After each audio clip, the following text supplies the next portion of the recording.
Let's discover how we write to JSON in Xamarin using the JSON.NET component.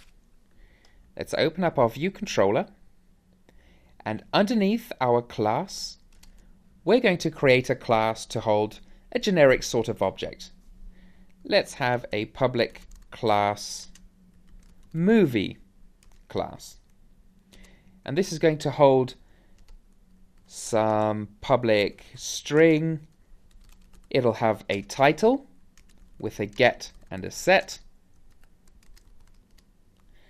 What else would a movie have? It would have a public integer that would be a rating.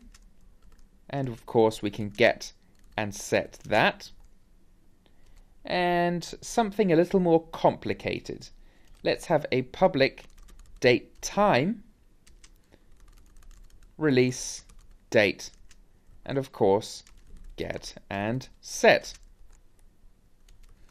Okay, so we have a movie class.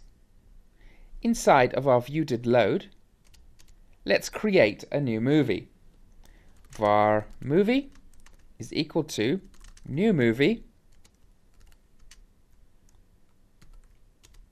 and we will make the title equal to IDE4, that's Independence Day. Let's give it a rating of 9, that's an integer. And finally a release date. We will make this equal to datetime.now. And our movie is created. As you can tell, I do like Independence Day.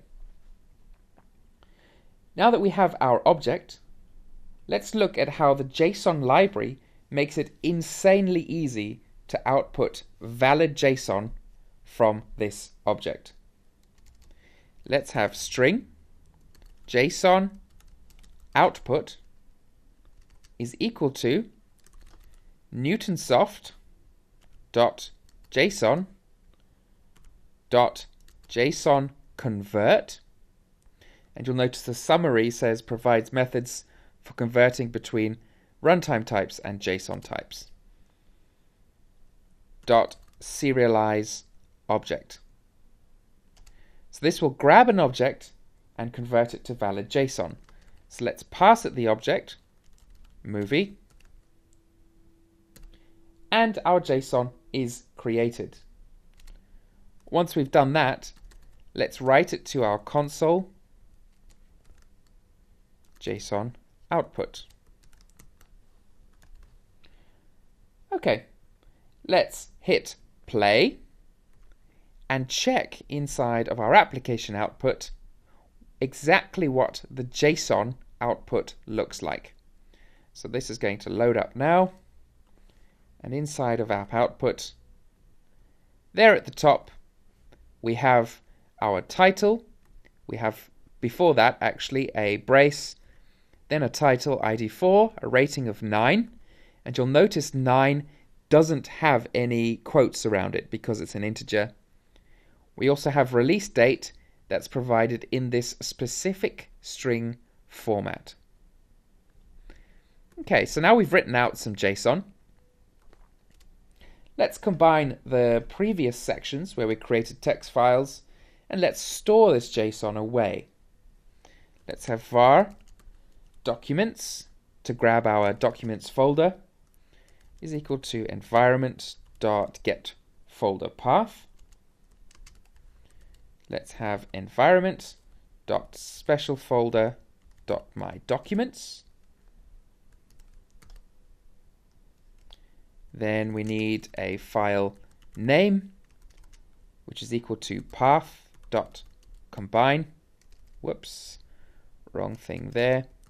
Path dot, and then I'll have to resolve it.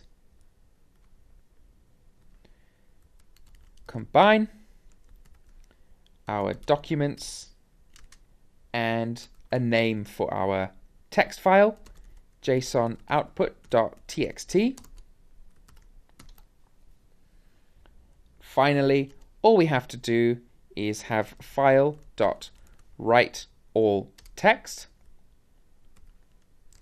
give it our file name, and what should we write? Our JSON output. Okay, so if I run that, that is actually going to write a file into our documents folder that's relevant to our app. Of course, we haven't created a GUI yet. But if we were to, we could browse to where that simulator is stored, go over to the documents folder, and find this JSON output.txt. Open it, and we would have valid JSON in there, hopefully. Right, that's as simple as it gets for actually outputting some JSON. And this class, JSON.net, will take care of everything for you. Arrays, integers, strings, date times, whatever it is, it'll convert between the two. So in the next lecture, we're going to look at the opposite of this.